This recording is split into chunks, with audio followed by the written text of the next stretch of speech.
Sir Google data centre Adani centre ఒకటే అయినప్పుడు మరి వైఎస్ఆర్సీపీ ఏ అంశం మీద అపోజ్ చేస్తుంది? అపోజ్ చేయడం లేదు. పర్యావరణం కానీ ల్యాండ్ కానీ. No, we're not opposing. In fact we're supporting this. మేము ఇనిషియేటివ్ తీసుకున్నాం కాబట్టి ఇది జరిగింది.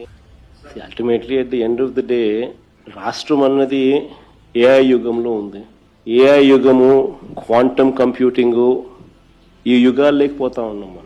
అండ్ వీటికి అన్నిటికీ కూడా హబ్ అనేది డేటా సెంటర్. ఈ డేటా సెంటర్స్ అనేటివి లేకపోతే ఫర్దర్ ఎవల్యూషన్ అనేది ఉండదు. So it's a must that the ecosystem build కావాలి అని అంటే డేటా సెంటర్ ఉంటేనే ఎకో సిస్టమ్ బిల్డ్ అవుతుంది. So there should be a certain capacity of data centers supporting the entire eco system.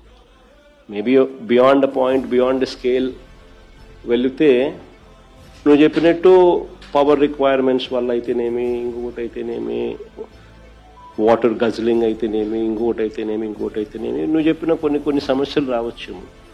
But ఒక certain capacity అయితే build కావాల్సిన అవసరం అయితే ఖచ్చితంగా ఉంది. ఆ సర్టన్ కెపాసిటీ బిల్డ్ అయ్యేదాకా ప్రతి ఒక్కళ్ళం కూడా దానికి సపోర్ట్ చేయాల్సిన అవసరం ఉంది. After a certain capacity, beyond certain capacity మీరు చెప్పింది correct. But up to a certain capacity eco system మొత్తం బిల్డ్ కావాలి అని